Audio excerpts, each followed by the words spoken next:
For a number of different reasons, you may find yourself at some point needing to back up your own Game Boy Advance cartridges. I'm going to show you how to do this two different ways with your own Nintendo hardware.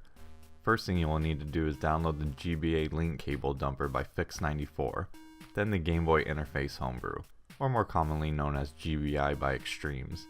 These are both homebrews for the Nintendo GameCube, which will be the centerpiece for this dumping method.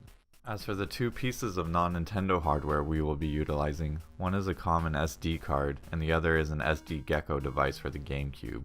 Both of these are widely available across the web and can be purchased for very cheap. The SD Gecko will allow us to run homebrews off the SD card and also give us a place to store our GBA backups. Now we boot into Swiss. If you are unfamiliar with Swiss, you'll need to come back later after doing some research. There are plenty of resources available on the web for learning how to boot into Swiss. And for the sake of keeping things short and focused on backing up your GBA cartridges, I'm going to assume you are already familiar with this.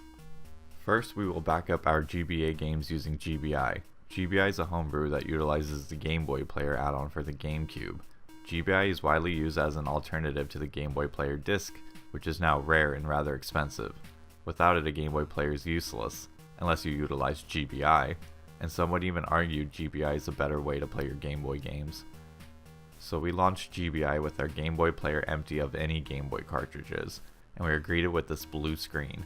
We can dump the BIOS, which you will want if you plan on using an emulator, but for now we will save that for later. Insert your GBA cartridge into the Game Boy Player, then simply scroll down to Dump ROM and press A on the GameCube controller. Then wait patiently while your game is being dumped to the SD card. Just a warning, it is slow.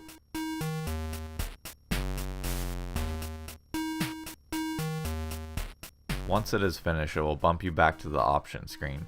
You can eject your game now from the Game Boy Player. I'll show you how to copy the backup from the SD card for safekeeping in just a few, but for now let's move on to method 2.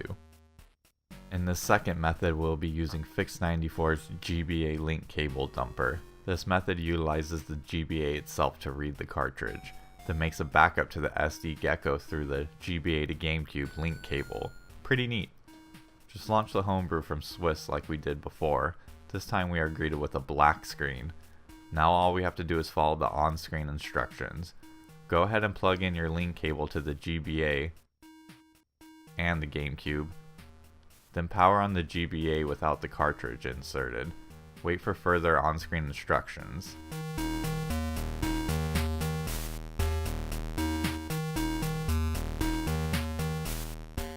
Now we can insert our GBA game to the Game Boy Advance and press A on the GameCube controller.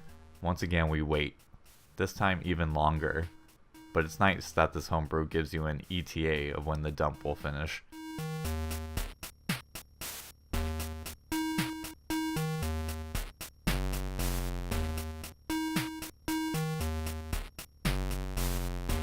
Once it's finished, you can back up your GBA BIOS if needed by pressing Y on the GameCube controller.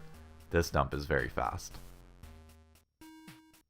Now all we have left to do is to plug the SD card into a computer or any device that will let you read the file system and copy our backup for safekeeping. The GBI dumps can be found on the root of the SD card, and link cable dumper backups can be found in a new folder titled Dumps at the root of the SD card.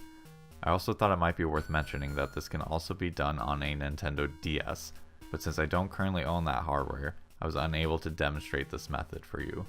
Remember, this is 100% legal if you are backing up games that you own for your own personal use, and this currently only works for Game Boy Advance games, even though the GBA and Game Boy Player are both compatible with Game Boy and Game Boy Color games. Fix94 has written an insightful piece on this dilemma, in case anyone is interested. I'll have links for everything in the description. Thanks for watching.